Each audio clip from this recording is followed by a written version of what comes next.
Hello again, time for today's story. And if you listened to the last story, you'll remember we're thinking about the values that we've been thinking about in school, and we wanted to relate the books to the values. So today's book will represent one or two of the values maybe that we've talked about in school. So this book is called The Lion Who Wanted to Love. Might be a bit of a clue there as to one of the values that's in it. And it's a lovely book, nice brightly coloured illustrations, and there might be something else you spot that makes it a little bit different to a normal story that we might read. So think about the values and enjoy the story, The Lion Who Wanted to Love. Deep in the African heartland, way out on the hot sunny plains, there lived a small lion who didn't fit in, and Leo was this lion's name.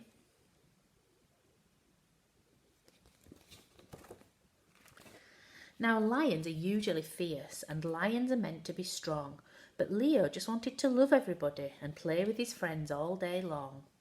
"You worry me, Leo, my darling," his mum started saying one day. "You'll never survive in the animal world if you don't learn to hunt for your prey."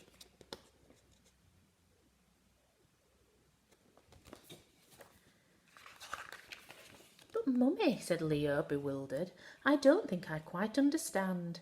I'm sure there are plenty of lions that hunt who could kill all the beasts in the land. And besides, when I'm close to a zebra, a funny thought goes through my head. Instead of deciding to bite through his skin, I'd much rather hug him instead."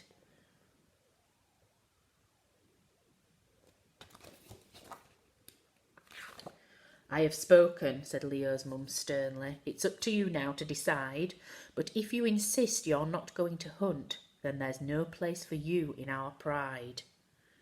Poor Leo crept off to the jungle, but hoped that with love in his heart he'd learn how to cope in the animal world, though he didn't quite know where to start.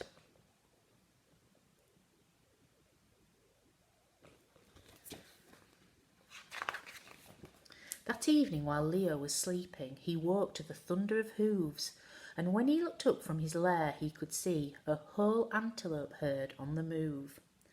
Some leopards were running beside them, surrounded by thick clouds of dust. Leo thought quickly. He jumped to his feet. "I must help them," he cried. "Yes, I must."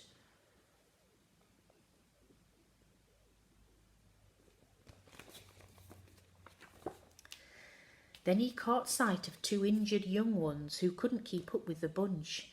If he didn't help them try to escape, the leopards would eat them for lunch. Leo led them away back to safety and gave them some food they could eat. He licked their wounds clean till they both became strong, and he nursed them back onto their feet.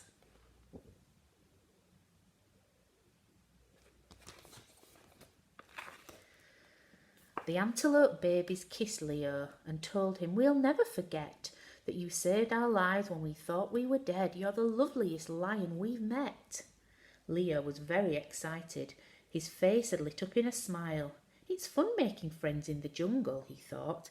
Then he lay down and slept for a while.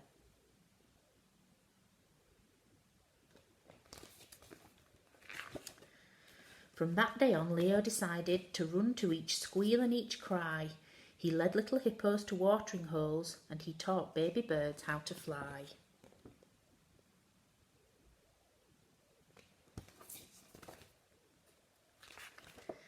He helped a giraffe who'd been injured, and a vulture who'd broken his wing. And even though all of his friends gave him food, he never once asked for a thing.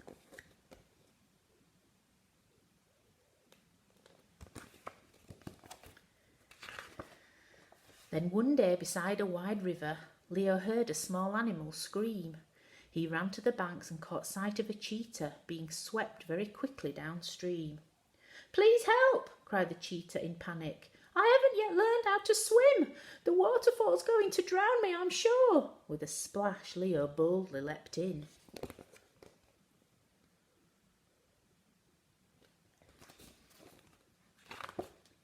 He managed to rescue the cheetah and push him quite safe to the side. But as he was trying to scramble ashore, Leo slipped and got caught in the tide. The river was crashing and foaming, and Leo let out a loud yelp. The waterfall wasn't too far away now, so the cheetah rushed off to find help.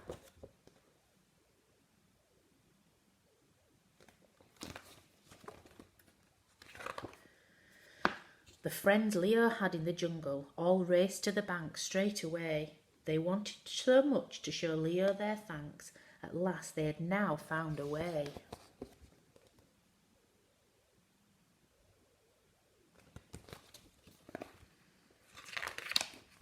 They climbed on the rocks through the rapids and linked themselves up tail and paw. An elephant wrapped his long trunk round a tree, which anchored them safe to the shore. And when Leo got to the rapids, a lioness dipped down her head.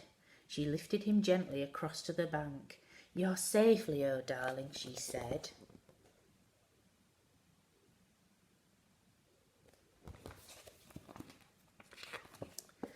"My son, you're a brave little lion," she spoke in her humblest tone.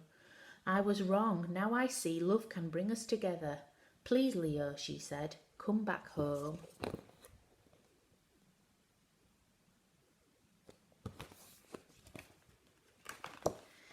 You've got to be strong to be different, and when you've got love on your side, you've got the most valuable gift that there is. We want you as king of our pride.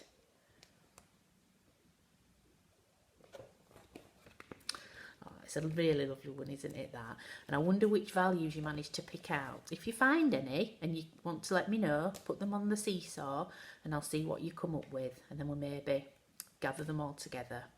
Okay, so I hope you enjoyed it and I'll see you again soon. Bye.